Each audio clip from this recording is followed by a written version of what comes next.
Bonjour, nous nous retrouvons pour ici, dans la suite du cours sur le nombre dérivé et les fonctions dérivées, pour étudier la tangente à une courbe et le lien avec le nombre dérivé. Alors pour ceci, on va déjà prendre une fonction qui est définie sur un intervalle grand I, et maintenant qu'on sait ce que c'est que dérivable, on va dire que cette fonction elle est dérivable en un nombre réel, petit a appartenant à grand I, en admettant qu'on a vérifié auparavant qu'elle est bien dérivable. Alors, ce nombre dérivé, on va lui donner un nom, on va l'appeler grand L. On aurait pu dire f' de a, mais pour simplifier les notations, on va dire grand L comme limite, par exemple. Donc on prend grand L, le nombre dérivé de cette fonction en petit a. Et on va prendre le point grand A, qui a pour abscisse ce nombre réel, petit a, grand A étant sur la courbe représentative de la fonction, comme sur ce graphe. Ce graphe qu'on a déjà vu. Alors, tu peux repérer la courbe en vert de la fonction. Ensuite, le réel petit a, je cherche mon... Voilà. Le réel petit a qui est ici, d'accord, l'abscisse du point grand A.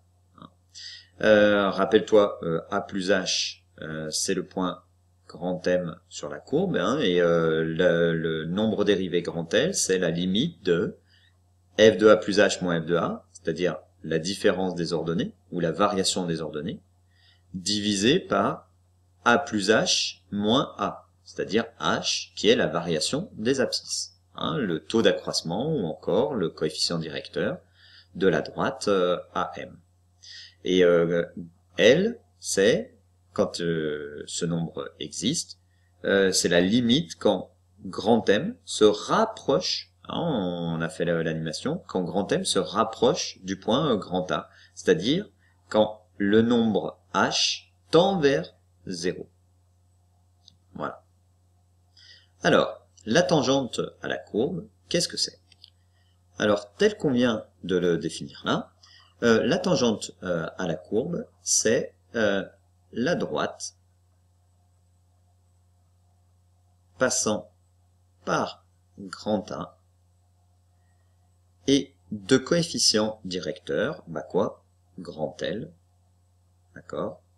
Grand L, le nombre dérivé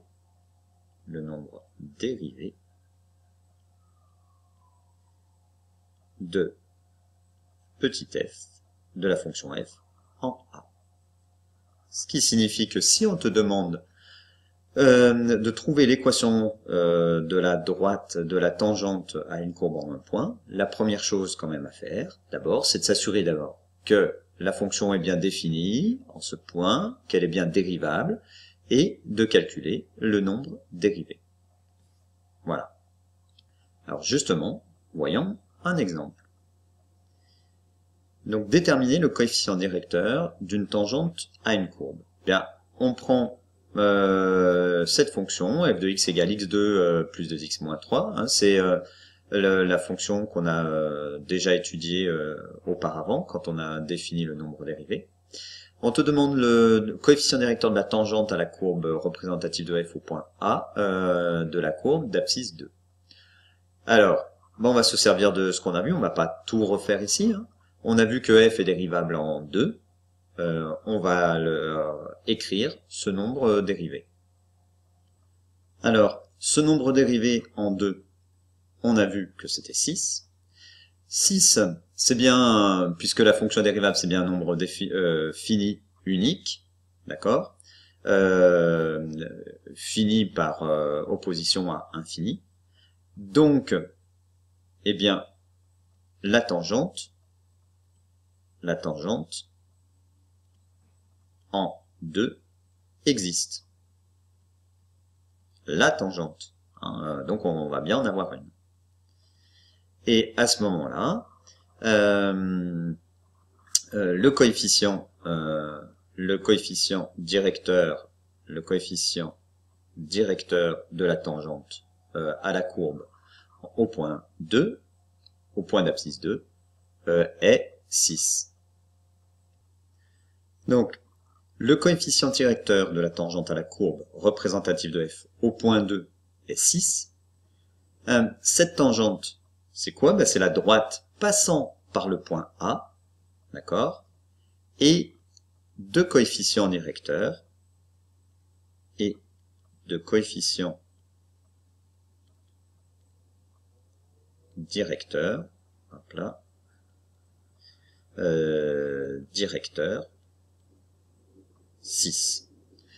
Et ça, si tu te souviens bien, en géométrie analytique, on a vu comment trouver l'équation d'une droite passant par un point et d'une droite dont on connaît le coefficient directeur et dont on connaît un point. Donc on peut trouver l'équation réduite, l'équation cartésienne, etc. Dans la suite, nous allons justement voir une propriété qui va nous éviter de rechercher à chaque fois cette équation et comment on la détermine. Donc la propriété qu'on va voir dans la vidéo suivante, c'est celle qui concerne l'équation de la tangente à une courbe en un point donné. Voilà, allez, à bientôt.